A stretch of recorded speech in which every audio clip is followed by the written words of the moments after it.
আৰু ইফালে কেবিনেট বৈঠকৰ অন্তত মুখ্যমন্ত্ৰী ডক্টৰ হিমন্ত বিশ্ব শৰ্মাৰ সংবাদমেল 6 জনগোষ্ঠীৰ জনজাতিকৰণৰ প্ৰতিবেদন সন্দৰ্ভত মন্তব্য মুখ্যমন্ত্ৰীগৰাকীৰ প্ৰতিবেদনে 6 জনগোষ্ঠীৰ আশা পূৰণ কৰিব এই মন্তব্য মুখ্যমন্ত্ৰীৰ 6 জনগোষ্ঠীৰ আকাংক্ষা বাস্তৱত ৰূপায়িত হ'ব ভৈয়াম জনজাতি উন্নয়ন দপ্তৰে বিধানসভাত এই প্ৰতিবেদন ৰাখিব এই মন্তব্য মুখ্যমন্ত্ৰীৰ ৰণোজ পেগু কেশৱ মহন্ত আৰু পীযুষ হাজৰিকা তিনিওজনৰ প্ৰচেষ্টাত এখন সুন্দৰ প্ৰতিবেদন আজি কেবিনেটৰ সন্মুখত প্ৰস্তুত কৰা হয়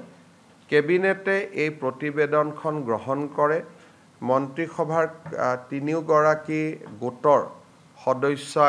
সদস্যক ধন্যবাদ জনায় আৰু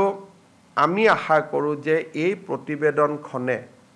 আমাৰ 6 জনগোষ্ঠীৰ আশা আকাংক্ষাক প্ৰতিনিধিত্ব কৰিব পাৰিব আৰু সমান্তৰালভাৱে বৰ্তমানৰ জনজাতি লোকসকলৰো কোনো ক্ষতি নোহোৱাকৈ বা তেওঁলোকৰ কোনো অসুবিধা নোহোৱাকৈ আমি এই 6 জনগোষ্ঠীৰ আশা আকাংক্ষা পূৰণ কৰিব পাৰিম আমাৰ লক্ষ্য আছিল যাতে এই গোটেই প্ৰক্ৰিয়াটোত বৰ্তমানৰ জনজাতিসকলৰ কোনো ক্ষতি হ'ব নালাগে আৰু লগে লগে বা সমান্তৰালভাৱে 6 জনগোষ্ঠীৰ আশা আকাংক্ষাও বাস্তৱত ৰূপায়িত হ'ব লাগে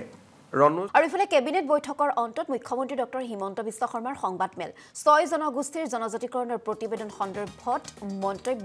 মুখ্যমন্ত্ৰীগৰাকীৰ প্ৰতিবেদনে 6 জনগোষ্ঠীৰ আশা পূৰণ কৰিব এই মন্তব্য মুখ্যমন্ত্ৰীৰ 6 জনগোষ্ঠীৰ আকাংক্ষা বাস্তৱত ৰূপায়িত হ'ব ভৈয়াম জনজাতি উন্নয়ন দপ্তৰে বিধানসভাত এই প্ৰতিবেদন ৰাখিব এই মন্তব্য মুখ্যমন্ত্ৰীৰ ৰণোজ পেগু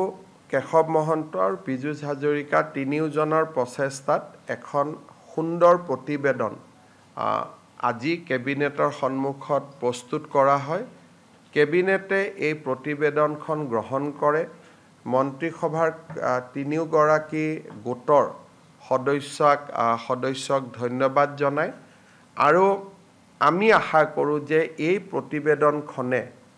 আমাৰ 6 জনগোষ্ঠীৰ আশা আকাংক্ষাক প্ৰতিনিধিত্ব কৰিব পাৰিব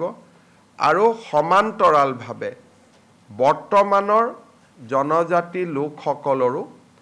কোনো ক্ষতি নোহোৱাকৈ বা তেওঁলোকৰ কোনো অসুবিধা নোহোৱাকৈ